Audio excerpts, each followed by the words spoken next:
Update muna tayo sa daloy ng trapiko sa may Magallanes Interchange na kinukumpuni ngayon ng DPWH. Naroon pa rin si Jay Sabale. Jay?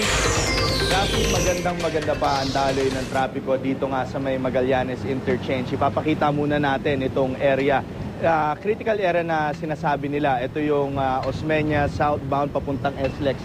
Kung makikita ninyo, yung buntot ng trapiko ay maikli na lamang. So ang nangyayari lang kasi dito, naiimbudo yung mga sasakyan mula dun sa 4 na lane ay kailangan nilang magkasya sa 2 lane na dire-diretso dun sa may temporary intersection na tinalaga. Kanina naman, bago tayo tumayo ngayon, nag-ikot kami. So pumunta kami sa may SLEX northbound kanina at wala na yung mabigat na daloy ng trapiko o yung pagbabagal ng mga sasakyan na papunta dito sa may Osmeña Highway northbound o pakaliwa ng Evangelista sa Makati. At dito naman sa may Pasay, yung mga sasakyan na galing sa may Ross Boulevard papunta pa rin dito sa direksyon na ito ay maganda pa rin ang daloy ng trapiko. Sabi nga nila, mukhang marami nang nakikinig na umiwas na lamang dito sa naturang intersection. At yung iba naman, yung mga private vehicles, pinapayuhan pa rin na mag-skyway na lamang. At yan muna ang latest mula dito sa Magallanes Interchange. Balik sa Rafi.